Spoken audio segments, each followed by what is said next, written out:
Well, welcome to Am Birmingham. I'm lucky enough to have some wonderful young people with us. Stella, Ranjit and Nin.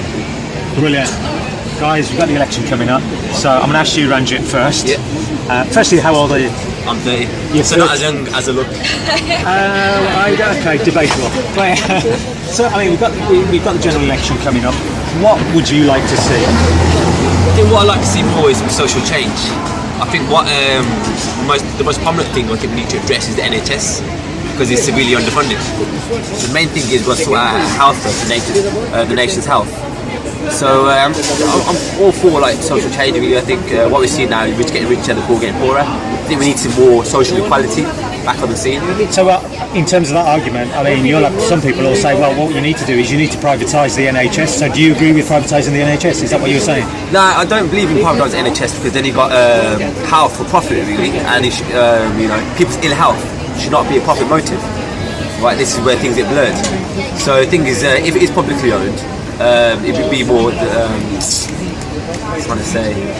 it's better for the whole country really, because then what's happening now is what's happening in the country is we've gone more to the right, and Theresa May, she will leave these hospitals open to US investment, and we don't want private corporations running it, because then they can charge whatever. So you're talking that it's profit ahead of health itself? Yeah, exactly, and you have like some decisions being made, you know what, you're going to die, let you die, because we're not going to make any money out of you. Exactly. Also, these companies have been known to give extra appointments, because to get extra funding from the state, to give appointments for whatever. And also, when it's for profit, you have shareholders. You need to please the shareholders. So, yeah, definitely, I don't think like the way things are going, it needs to be more back public. Definitely.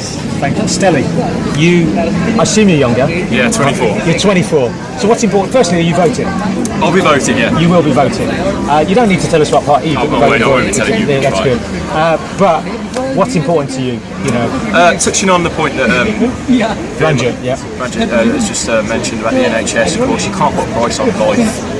In my opinion, and I think an important point that we need to make here is that if you're in hospital for one day, that's £7,000 of money. Where's that money coming from at the moment? Then we talk about it being underfunded, not enough money going into it, and again I'll touch back on that point, you can't put a price on life. If there's one thing that we should be pouring our money into, it is the NHS, that and the police department as well. So over 20,000 police officers. We are now 20,000 short from what we were this time 4 years ago, I believe. Yeah, you've seen a massive rise in crime. I was going to say, do you feel a massive rise in crime? Do you feel unsafe on the streets? I wouldn't say I feel unsafe. I'm quite streetwise, as are a lot of people in Birmingham. I like to think that Birmingham is actually quite a safe city, so I wouldn't ever go out thinking, I'm in Birmingham, I'm in danger, because it's my city, and I'm quite proud to be a Birmingham. Is it more of a case of at the big end, the top end of crime? So, whether it's the drug dealers, whether it's those who are messing around with the system, whether it's corporation tax, whether it's various schemes. I think we've seen a rise in drug dealings and crimes on the streets, and that is because we've had less police officers out on the streets. Okay, that's not good. That's not good for our community. That's not good for our country. Okay, we need to make sure that our country is a safe place. And at the moment, I know that a lot of people speak out and they say that they don't feel safe in our country, or even visiting our city in our country.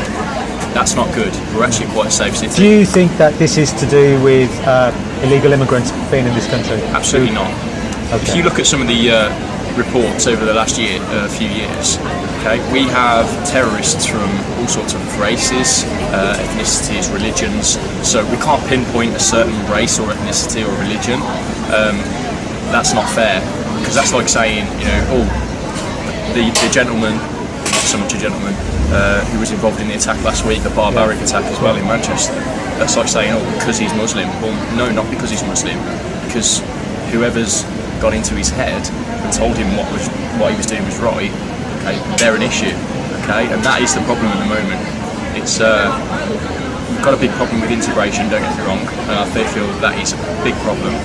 However, 99% of immigrants want to get on with everybody here, and they want to integrate, and they want to communicate with the rest of us.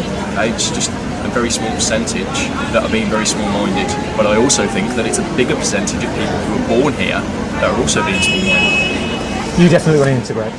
I want to integrate, yeah. Brilliant. What's good to say? Nin?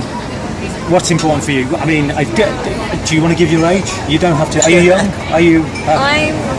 I'm fairly young, yeah. Brilliant. 30 years old. 30. What's important to you? I mean, are you on the housing ladder? Not as yet, no. Do you think it's easy to get on the housing ladder? I think at present probably not, no. Who do you blame anyone for that?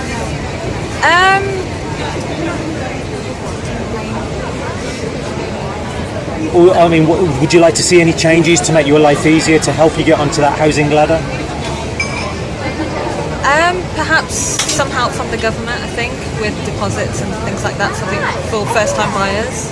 I know there is something more in place, but I think there there was needs help to to be buy, but that got abolished. Yeah. So, is that not in place? no. But they've got certain ISAs, but it's a bit tricky. What about in terms of renting then? Do you think that's easy as well? Do you think that there's more things that are needed to be done with dodgy landlords? What's important to you? I would say perhaps women's rights. I think there needs to be more emphasis on perhaps like equality in the workplace. Women getting paid the same as men in the workplace and things like that. People may argue, well, wait there, you've got Theresa May in charge. Come on, that's the highest position that you can possibly get. You've got the Queen who's running the country. You've got two females there who are in the two highest positions possible in the UK. Yeah. What more do you want?